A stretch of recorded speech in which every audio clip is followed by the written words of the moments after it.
আপুনি যদি স্কুল বা কলেজত পঢ়ি আছে তেনে ক্ষেত্ৰত কিন্তু আপুনি নিযুতমানা আঁচনি লাভ কৰিব পাৰিব আৰু নিযুতমানা আঁচনি আপুনি ফৰ্মটো ফিলআপ কৰিলে আপুনি 10,000কৈ টকা আপুনি লাভ কৰিব আৰু কোনসকল ব্যক্তিয়ে নিযুতমানা আঁচনি ফৰ্মটো ফিলআপ কৰিব পাৰিব গোটেইখিনি প্ৰচেছ মই এইটো ভিডিঅ'ত আলোচনা কৰিম ফৰ্মটো আপুনি কেনেকৈ ফিলআপ কৰিব লাগে আৰু কি কি ডকুমেণ্টছ লাগে গোটেইখিনি প্ৰচেছ মই আলোচনা কৰিম আপুনি দেখি লৈছে গভৰ্ণমেণ্ট অফ আসাম তৰফৰ পৰা এই ফৰ্মটো আপুনি প্ৰভাইড কৰিছে দেখিবলৈ আছে application form for UG first year BA BSc BCom যিসকলে পঢ়ি আছে তেওঁলোকে কিন্তু এইখন ফৰ্ম আপুনি ফিলআপ কৰিব পাৰিব আপুনি ফৰ্মটো কেনেকৈ ফিলআপ কৰিব গোটেইখিনি প্ৰচেছ মই এইটো আলোচনা কৰিম আপুনি এই নম্বৰ দেখি লৈছে পাৰ্সোনাল ইনফৰমেশ্যন হিচাপে প্ৰথমতে আপুনি দিয়া আছে এক নম্বৰত দিয়া আছে নেম অফ ষ্টুডেণ্ট যিজনে আবেদন কৰিব তেওঁলোকৰ নামটো এতে এন্টাৰ কৰিব লাগিব প্ৰথমতে আপুনি নামটো এন্টাৰ কৰাৰ পিছত আপুনি 2 নম্বৰত দেখি লৈছে আপোনাৰ মেৰিটেল ষ্টেটাস হিচাপে আপুনি যদি সিঙ্গল হয় তেনে ক্ষেত্ৰত সিঙ্গল বক্সত আপুনি টিক মাৰ্ক লগাই দিব আৰু যদি মেৰিট হয় তেনে ক্ষেত্ৰত আপুনি মেৰিট বক্সত আপুনি টিক মাৰ্ক লগাই দিব 3 নম্বৰ দিয়া আছে আপোনাৰ ডেট অফ বাৰ্থ আপোনাৰ ডেট অফ বাৰ্থটো এন্টাৰ কৰিব লাগিব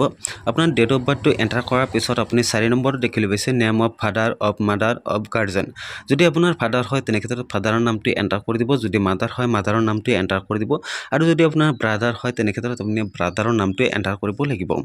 5 নম্বৰত দিয়া আছে ৰিলিজিয়ন আপোনাৰ ধৰ্মটো কি হয় আপুনি ধৰ্মটো এটি লিখি দিব আপোনাৰ যেটো ধৰ্ম হয় সেই ধৰ্মটো আপুনি লিখি দিব 6 নম্বৰত দিয়া আছে আপোনাৰ মোবাইল নাম্বাৰটো এন্টাৰ কৰিবলৈ দিছে আপুনি গাৰ্জেনৰ দিব পাৰে আপোনাৰ নিজৰ নাম আপোনাৰ মোবাইল নাম্বাৰটো এন্টাৰ কৰিব পাৰে তাৰ পিছত আপোনাৰ 7 নম্বৰ আছে আপোনাৰ এড্ৰেছ প্ৰুফ হিচাপে আপুনি ভিলেজটো সিলেক্ট কৰিব পাৰে আপোনাৰ টাউন যদি হয় টাউন সিলেক্ট কৰিব পাৰে যেটো হয় আপুনি সেই বক্সত আপুনি টিক মাৰ্ক লগাই আপুনি যদি ভিলেজত হয় ভিলেজ টিক মাৰ্ক লগাই আপুনি ভিলেজৰ নামটো এন্টাৰ কৰি দিব তাৰ পিছত আপোনাৰ পিন নাম্বাৰটো এতে এন্টাৰ কৰিবলৈ দিছে আপুনি পিন নাম্বাৰটো এন্টাৰ কৰি দিব তাৰ পিছত আপোনাৰ ব্লকটো আপুনি লিখি দিব আৰু যদি বেলেগ হয় আপুনি বেলেগ লিখি দিব পাৰে তাৰ পিছত আপোনাৰ পুলিশ ষ্টেচন আপুনি লিখি দিব তাৰ পিছত আপোনাৰ ডিস্ট্ৰিক্টটো লিখি দিব তাৰ পিছত আপোনাৰ 8 নম্বৰত আছে আধাৰ নাম্বাৰটো আপোনাৰ ইফ এভেইলেবল যদি আপোনাৰ এভেইলেবল আছে আপুনি দিব পাৰে আৰু যদি নাই এটো বক্স এৰি দিব পাৰে তাৰ পিছত আপোনাৰ 9 নম্বৰত আছে আপোনাৰ LIC নাম সমষ্টি হয় সমষ্টিৰ নামটো আপুনি এন্টাৰ কৰিব লাগিব আপোনাৰ কোনখন সমষ্টিত অন্তৰ্ভুক্ত হৈছে সেই সমষ্টিৰ নামটো আপুনি এটা লিখি দিব তাৰ পিছত আছে বি নম্বৰ এডুকেশ্যন ডিটেইল হিচাপে আপুনি প্ৰথমতে কোনখন কলেজত আপুনি পঢ়ি আহিছে আগতে আপুনি কোনখন কলেজত পঢ়িছিল সেই কলেজৰ নামটো এন্টাৰ কৰিব লাগিব তাৰ পিছত 2 নম্বৰত দিয়া আছে আপুনি কোনখন কলেজত আপুনি পাস কৰিছে আপুনি যদি হাই সেকেন্ডাৰী পাস কৰিছে HSS দিব আৰু যদি মেট্ৰিক পাস কৰিছে তেনে ক্ষেত্ৰত কিন্তু আপুনি HSLC বহাই দিব তাৰ পিছত আপুনি কোন চনত পাস কৰিছে চনটো আপুনি বহাব লাগিব তাৰ পিছত আপোনাৰ ৰোল নম্বৰটো এন্টাৰ কৰিবলৈ দিছে আপুনি ৰোল নম্বৰটো এটা এন্টাৰ কৰি দিব ৰোল নম্বৰটো এন্টাৰ কৰাৰ পিছত আপুনি প্ৰথমতে দিয়া আছে 3 নম্বৰত দিয়া আছে নেম অফ দা ইনডিটেষ্ট কাৰেন্টলি ইনৰলমেন্ট যদি আপুনি কাৰেন্টলি বৰ্তমান যদি আপুনি পঢ়ি আছে আপুনি কোনখন কলেজত পঢ়ি আছে সেই কলেজৰ নামটো এটা এন্টাৰ কৰিবলৈ দিছে যেটো বৰ্তমান আপুনি এডমিশন লৈছে সেই কলেজৰ নামটো এটা এন্টাৰ কৰি দিব তাৰ পিছত আছে নেম অফ দা ইউনিভাৰ্সিটি যিখন কলেজত আপুনি এডমিশন লৈছে সেইখন কলেজ আপোনাৰ কোনখন ইউনিভাৰ্সিটি আন্ডাৰত পৰে সেই ইউনিভাৰ্সিটি এতে এন্টাৰ কৰিবলৈ দিছে আপুনি সেইখন কলেজৰ ইউনিভাৰ্সিটি যেটো আন্ডাৰত পৰিছে সেই ইউনিভাৰ্সিটিৰ নামটো আপুনি এন্টাৰ কৰি দিব পাৰে তাৰ পিছত আপোনাৰ 5 নম্বৰ দিয়া আছে স্মাৰ্ট ৰেজিষ্ট্ৰেচন যেটো আপুনি লোৱাৰ সময় যেটো অনলাইন কৰিছিল সেই অনলাইন কৰাৰ সময়ত কিন্তু আপোনাৰ এটা ৰেজিষ্ট্ৰেচন নাম্বাৰ আহিছিল সেই ৰেজিষ্ট্ৰেচন নাম্বাৰটো এতে এন্টাৰ কৰিবলৈ দিছে আপুনি সেই নাম্বাৰটো এতে এন্টাৰ কৰিব দিব সি নম্বৰ বেংক নম্বৰত দিয়া আছে আপোনাৰ বেংক ডিটেইলছটো আপুনি ভৰাব লাগিব আপোনাৰ প্ৰথমতে দিয়া আছে একাউণ্টছ নাম্বাৰ আপুনি একাউণ্টছ নাম্বাৰটো এতে ভৰাই দিব তাৰ পিছত আপোনাৰ 2 নম্বৰত আছে IFSC কোডটো আপুনি ভালকৈ এন্টাৰ কৰি দিব তাৰ পিছত আপোনাৰ একাউণ্টছ হোল্ডাৰ নেম যিজনৰ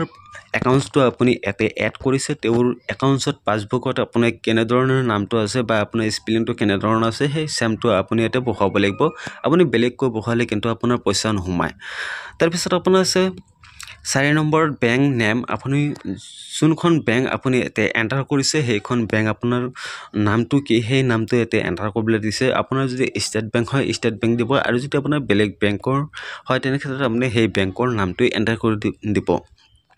আপুনি যোনখন বেংক আপুনি এতে নামটো এন্টাৰ কৰিছে সেইখন বেংক আপোনাৰ কোড অৱস্থিত কোন জায়গাত অৱস্থিত সেই জাগাৰ নামটো এতে এন্টাৰ কৰিব লাগিব তাৰ পিছত তলত আছে আপোনাৰ সিগনেচাৰ হিচাপে আপুনি এতে স্কুল বা কলেজৰ হেডমাষ্টাৰে এটা সহি কৰিব যদি আপোনাৰ স্কুলত হয় তেনে হেডমাষ্টাৰ আৰু যদি কলেজত হয় তেনে ক্ষেত্ৰত এটা প্ৰিন্সিপালে এটা সাইন সহি কৰি দিব তাৰ পিছত আপোনাৰ আছে সিগনেচাৰ অফ গাৰ্জেন যদি আপোনাৰ গাৰ্জেন আছে সেই গাৰ্জেনৰ সহিটো এটা এন্টাৰ কৰিব লাগিব বা লিখিব লাগিব সো দেখি লৈছে আপোনাৰ সিগনেচাৰ অফ দা ষ্টুডেন্ট যিজনে পঢ়ি আছে বা যিজনে এই ফৰ্মটো ফিলআপ কৰি আছে তেবোৰ সহিটো এটা দিব লাগিব সেই ছাত্ৰীজনৰ সহিটো এটা দিব ছাত্ৰীজনৰ সহিটো দিয়াৰ পিছত এইখন ফৰ্ম আপুনি ভালকৈ ফিলআপ কৰাৰ পিছত আপোনাৰ কলেজ বা স্কুলত আপুনি জমা কৰিব লাগিব আৰু জমা কৰাৰ পিছত এই ফৰ্মৰ লগত কিন্তু আপোনাৰ যেটো মাৰ্কশিট আপোনাৰ এডমিট বা আপোনাৰ আধাৰ কাৰ্ড বেংক পাছবুক এইকেইটা এই ফৰ্মৰ লগত গাঁঠি দিব লাগিব গাঁঠি দিয়াৰ পিছত এই ফৰ্মসমূহ আপোনাৰ পঠুৱাই দিব পঠুৱাৰ পিছত এটো ভেৰিফাই কৰিব ভেৰিফাই কৰাৰ পিছত কিন্তু এটো পইচাটো সোমাব কিন্তু ফৰ্মটো ফিলআপ কৰাৰ পিছত আৰু কিবা যদি কৰিব লাগে এটো নেক্সট ভিডিঅত আলোচনা কৰিম বৰ্তমান কিন্তু ফৰ্মটো হে ফিলআপ কৰিবলৈ দিছে বাকি প্ৰসেস মই গম পোৱা নাই যেতিয়ানে মই বাকি প্ৰসেসটো গম পাম তেতিয়ানে আপোনালোকৰ কাৰণে মই আৰু সেইখন ভিডিঅ চাই কিন্তু আপুনি বাকি প্ৰসেসটো কামটো কৰিব পাৰিব আৰু এইখন ভিডিঅ আপোনাৰ যদি ভাল লাগিছে তেনে ক্ষেত্ৰত আপোনাৰ বন্ধুবৰ্গলৈ শেয়াৰ কৰক যাতে সকলোৱে এইখন ফৰ্ম চাই সকলোৱে ফিলআপ কৰিব পাৰে গতিকে আজিৰ ভিডিঅ এইখিনিতে সমাপ্ত কৰিছো নেক্সট ভিডিঅত লগ হ'ম জয়